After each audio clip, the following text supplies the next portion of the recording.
Bienvenue dans le podcast Osmose par Magali Garcin. Osmose, c'est mon univers, mon vortex d'énergie. C'est un passage que j'offre durant 12 semaines pour descendre dans les méandres sous le plancher et aller regarder ces freins invisibles, ces croyances limitantes, ces loyautés cachées en fait, qui nous invitent à jouer petit alors que ma vision, c'est qu'on est là pour vivre grand. Donc je vous souhaite une belle écoute en espérant que ça résonne pour vous et peut-être à bientôt. On parle souvent de croyances, on parle souvent de blessures, mais on parle nettement moins des conditionnements. Un conditionnement, c'est pas une idée que vous avez choisie, c'est une idée qui a été absorbée. Ce sont des phrases répétées, des ambiances respirées, des réactions observées.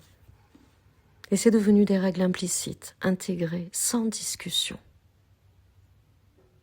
À force d'être vu, entendu, de nous laisser traverser, ça finit par nous habiter.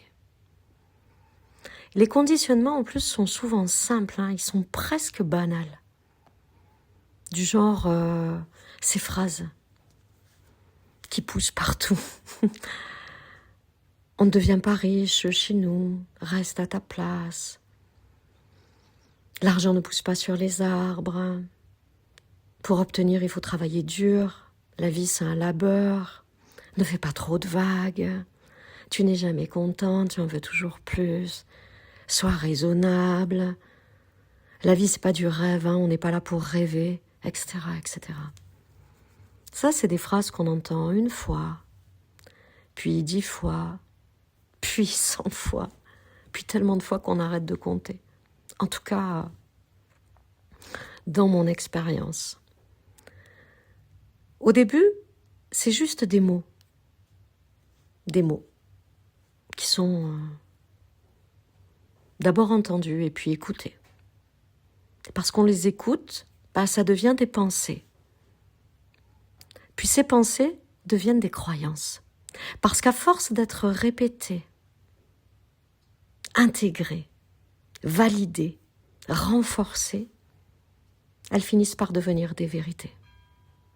Et un jour, sans même s'en rendre compte, on ne pense plus.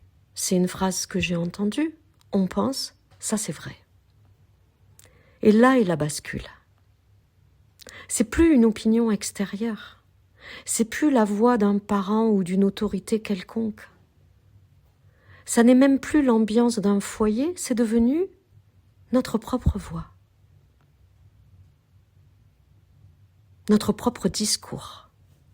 Notre propre langage intérieur. Et à partir de ce moment-là, on ne discute plus la phrase. C'est même plus une injonction. C'est pas un conseil, c'est pas une direction extérieure. Ça devient notre vérité. On la vit. On prend des décisions en fonction d'elle. Du coup, on refuse des opportunités en fonction d'elle. Et on adapte nos élans en fonction d'elle. Et on croit que c'est nous, alors que ça n'est qu'un écho. Et quand une croyance devient à ce point-là une vérité intérieure, elle devient une norme, nos normes, nos standards. Et quand une norme s'installe, elle devient un conditionnement. Parce qu'on la questionne plus, parce qu'on la voit même plus. Elle devient le cadre invisible à l'intérieur duquel on vit et à l'intérieur duquel on s'autorise ou pas à évoluer. Un conditionnement, c'est pas forcément violent, c'est souvent familier.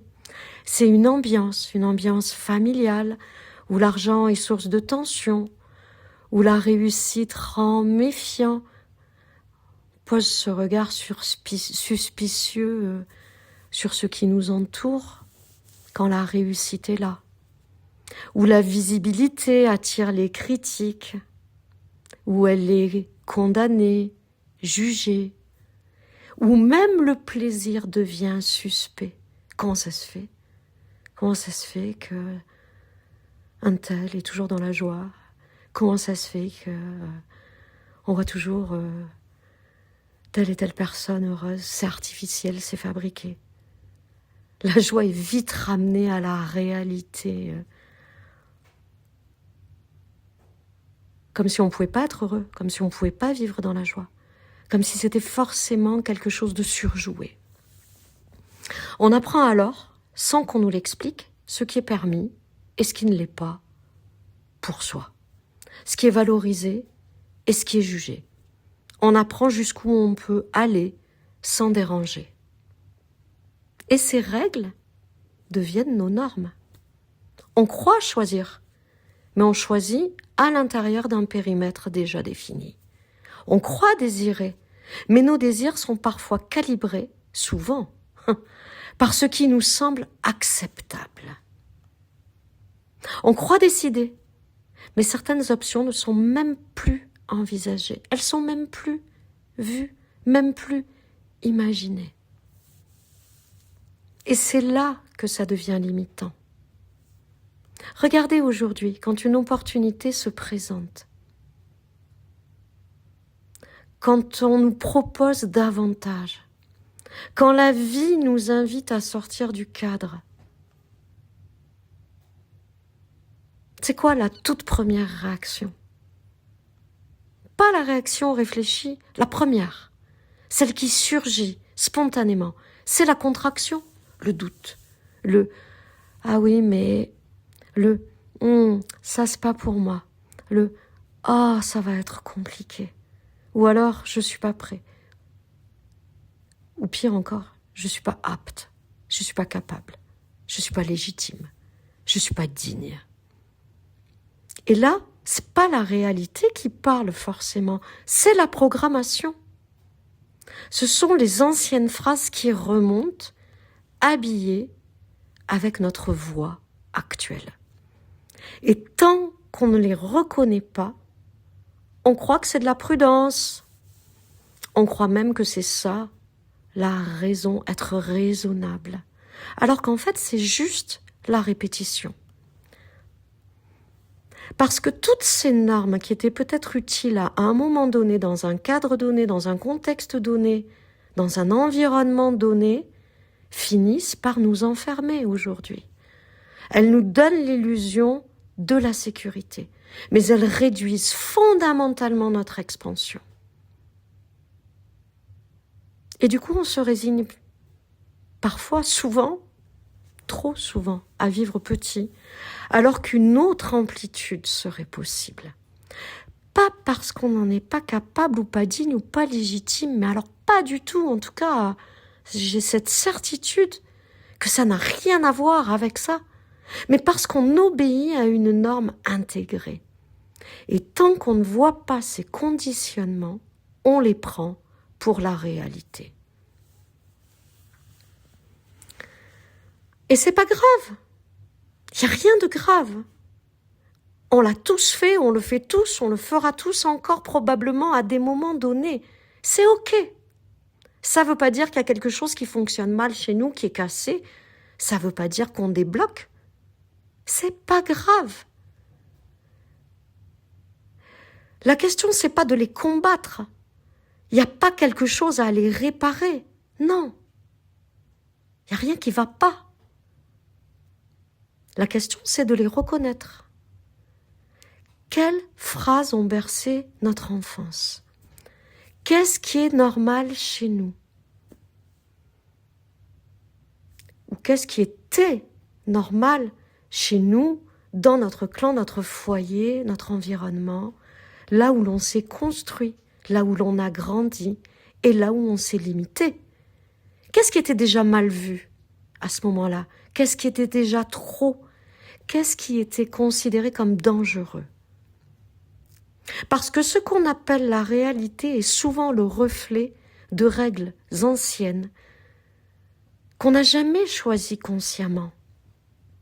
Donc les voir, c'est pas trahir, c'est pas rejeter, c'est pas être déloyal, c'est simplement reprendre de la lucidité, reprendre son autonomie, reprendre son indépendance, s'autoriser à vivre depuis sa vérité, pas depuis ce qui nous a été transmis, pas depuis ces vérités construites, basées sur ce qui nous a été dit et redit et répété, et qui sont devenus ces conditionnements qui nous limitent. Et c'est là, bien sûr, que ça devient inconfortable. Parce que reconnaître ces conditionnements, ce n'est pas confortable, non. Non. Ça veut dire admettre que peut-être on n'a pas toujours choisi en pleine conscience ce que l'on dit, ce que l'on fait, ce que l'on s'autorise à être, tout simplement. Ça veut dire que certaines de nos décisions les plus importantes peut-être ont pu être prises par fidélité, par loyauté ou par automatisme. Et ça pique un peu, hein. Oui, ça pique toujours un peu. Ça demande de prendre sa responsabilité lucide, d'être vraiment honnête avec soi-même. Mais ce léger inconfort-là, c'est déjà un signe d'éveil à soi. Parce qu'à partir du moment où on voit le conditionnement, eh bien, il commence à perdre son pouvoir. Et nous, on retrouve le nôtre. Nous, on va pouvoir agir depuis notre pouvoir, notre potentiel réel, pas construit, pas limité par ce que l'on sait autoriser ou pas à vivre. C'est ça, vivre dans notre souveraineté. Mais tant qu'il est invisible, il dirige. Alors que dès qu'il est visible, il devient discutable. On peut le remettre en question. On peut douter de ses fondements.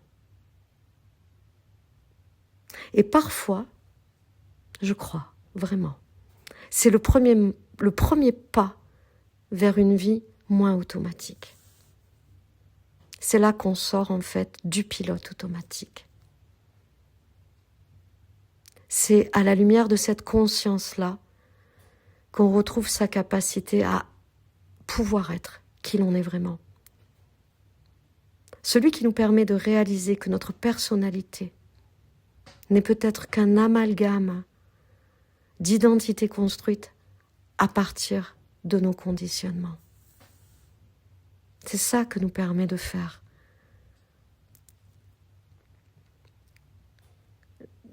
Le fait d'aller poser notre regard, vraiment, dans l'honnêteté, envers nous-mêmes, envers ce qui se joue, envers tous les choix que l'on a pu faire. Aller poser ce regard lucide, sans se juger, sans se condamner, dans la conscience qu'on a fait du mieux qu'on pouvait. Et que c'est ça d'ailleurs qui nous a permis d'être là où on en est au jour d'aujourd'hui. Donc il n'y a vraiment rien à jeter. Mais c'est ce regard-là qui nous permet de réaliser que peut-être grand nombre de nos choix, de nos actions proviennent en fait d'une construction. Et le voir, c'est déjà un premier pas vers l'alignement identitaire. Le pas qui nous permet en fait de pouvoir nous créer une vie dans laquelle les décisions que l'on va prendre sont nos décisions. Qu'elles viennent de notre vérité, qu'elles sont authentiques vis-à-vis de nous-mêmes, dans notre intégrité envers nous-mêmes.